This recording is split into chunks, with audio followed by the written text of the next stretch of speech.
డబ్బులు 100 కోట్లు అప్పు ఇచ్చిందని చెప్పారు కదా. పదే పదే మిత్రులందరూ కూడా పాత్రికేయ మిత్రులు ఒక్క విషయాన్ని చాలా స్పష్టంగా చెప్పదలుచుకున్నా. పదే పదే యూట్యూబ్ ఛానల్స్లో కానీ శాటిలైట్ ఛానల్స్లో కానీ సాయిరెడ్డి నెంబర్ 2 సాయిరెడ్డి నెంబర్ 2 అని నన్ను చెప్తున్నారు పార్టీలో. నేను ఒక్కటే చెప్తా ఉన్నా, ప్రాంతీయ పార్టీలో నెంబర్ 2 అనే స్థానమే ఉండదు. అప్పట్లో మా అధ్యక్షులు, మా పాత పార్టీ అధ్యక్షులు కూడా స్వయంగా చెప్పారు, 1 నుంచి 100 వరకు ఎవరు ఉండరు, 101 నుంచే ఉంటుంది. ప్రాంతీయ పార్టీలో ఎవరైనా కూడా నేను నెంబర్ 2 అని కానీ భావిస్తే అది అంతా మిథ్య మాత్రమే. రెండవది, మీరు చెప్పినట్టుగా అధికారంలో లేనప్పుడు 2014 నవంబర్ నుంచి 2019 అధికారంలోకి వచ్చేంత వరకు మే 28వ తారీఖు వరకు పార్టీని సింగిల్ హ్యాండెడ్గా నేనే మోసాను. జగన్ గారికి నేరుగా ఆయన ఆదేశాలను తీసుకొని నేను, జగన్ గారు, ప్రశాంత్ కిషోర్ ముగ్గురు ప్లాన్ చేసి మిగతా అందరి నాయకుల్ని కలుపుకొని పార్టీని ముందుకు నడిపించాం.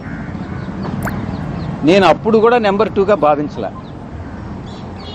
ఆ తర్వాత కాలక్రమేణా అధికారంలోకి వచ్చిన తర్వాత ఒక 6 నెలలకి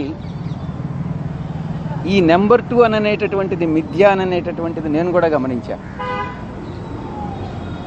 ఈ యొక్క కోటరీ నేను గతంలో ఏదైతే చెప్పానో, ఈ కోటరీ సభ్యులందరూ కూడా నా మీద తినగవేము తీయనుండు అనేటటువంటి సామెత నాకు గుర్తొస్తూ ఉంది.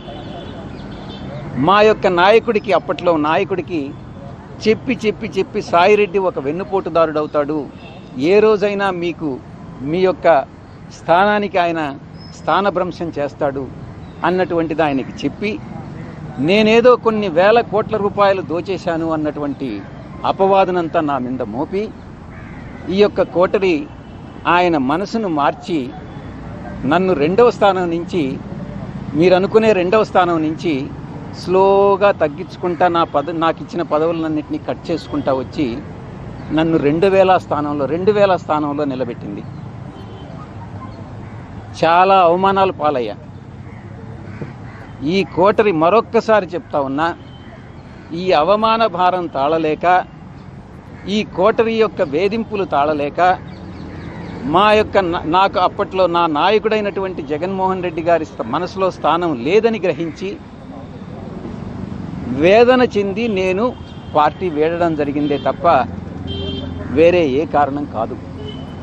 మరొక్కసారి చెప్తా ఉన్నాను, మీరు ఈ రోజు కూడా ఈ యొక్క యూట్యూబ్ ఛానల్స్లో పార్టీలో నెంబర్ 2గా ఉన్నటువంటి వ్యక్తి విడిపోయాడు, పార్టీలో నెంబర్ 2గా ఉన్నటువంటి వ్యక్తి విశ్వాసఘాతకానికి పాల్పడ్డాడు, పార్టీలో నెంబర్ 2గా ఉన్నటువంటి వ్యక్తి జగన్మోహన్ రెడ్డి గారిని మోసం చేసి వెళ్ళిపోయాడు అని పదే పదే చాలా న్యూస్ ఛానల్స్లో మా వాళ్లే కొన్ని రాయిస్తూ ఉన్నారు, మీరు కొన్ని రాస్తూ ఉన్నారు. దాంట్లో కొన్ని పెయిడ్ ఆర్టికల్స్ ఉన్నాయి, కొన్ని మామూలుగా మీరేదో ఆత్మసంతృప్తి కోసం మీరు రాసుకుంటా ఉన్నారు. నేను అధికారం వచ్చిన 6 నెలల్లో నా యొక్క 2వ స్థానం 2000 స్థానానికి పడిపోయింది. కాబట్టి దయచేసి నేనేదో నెంబర్ 2 స్థానంలో ఉన్నాను అన్నటువంటి విషయాన్ని మర్చిపోండి, తిరిగి రాయవద్దు అని మీకు అందరికీ కూడా విన్నవించుకుంటున్నాను.